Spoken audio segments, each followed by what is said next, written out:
Suzuka once again highlighted how circuit characteristics can shape race dynamics in Formula One, particularly under a regulatory framework that places increasing emphasis on energy management. While the layout remains one of the most technically demanding on the calendar, overtaking opportunities continue to be limited, forcing drivers and teams to rely on precision rather than frequency of attacks.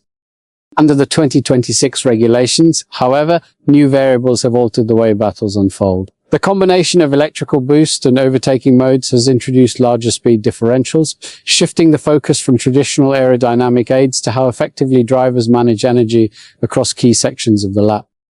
This dynamic played a decisive role in the battle for third place between Charles Leclerc and George Russell. The Ferrari driver successfully defended his position against sustained pressure from the Mercedes driver, securing a podium finish through a combination of race management and strategic deployment. According to Andrea Kimi Antonelli, overtaking Leclerc proved difficult due to how he used his battery in critical zones. He used the battery in the most important places where overtaking is possible, Antonelli said after the race, noting that both Mercedes drivers struggled to find a consistent way past the Ferrari. Rather than focusing purely on lap time optimization, Ferrari approached the race with a defensive strategy centered on energy allocation. The objective was to deploy electrical power in specific segments where it would most effectively disrupt overtaking attempts, particularly between Spoon Curve and the final chicane, where speed differentials are most pronounced. This approach created a repeating pattern. By accelerating strongly out of key corners, Leclerc was able to build an initial advantage on the straights, forcing Russell to expend more energy in pursuit.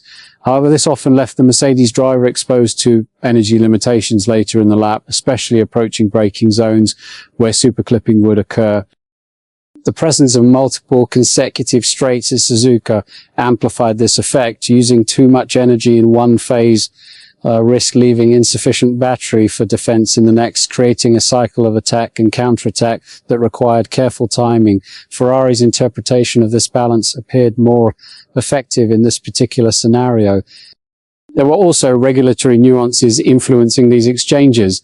Once boost and overtaking modes are activated, their continuation can limit how precisely drivers modulate throttle input, sometimes forcing overtakes that are difficult to sustain. This dynamic was evident when Russell briefly passed Leclerc, but was unable to maintain the position due to energy depletion. Track conditions also contributed to the outcome. The resurfaced asphalt provided high grip and low degradation, reducing variability from tire wear and placing even greater emphasis on energy strategy. In such conditions, defensive positioning combined with precise deployment becomes a decisive factor.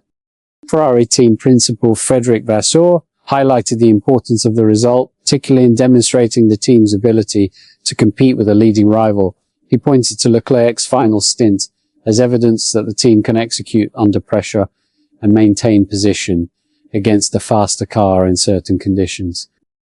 The result underlines how race strategy in 2026 is increasingly defined by energy management rather than traditional overtaking tools. As teams continue to refine their understanding, these tactical elements are likely to play an even greater role in determining outcomes. What's your take on this situation? Share your opinion below, and don't forget to subscribe to the channel for more Formula One updates.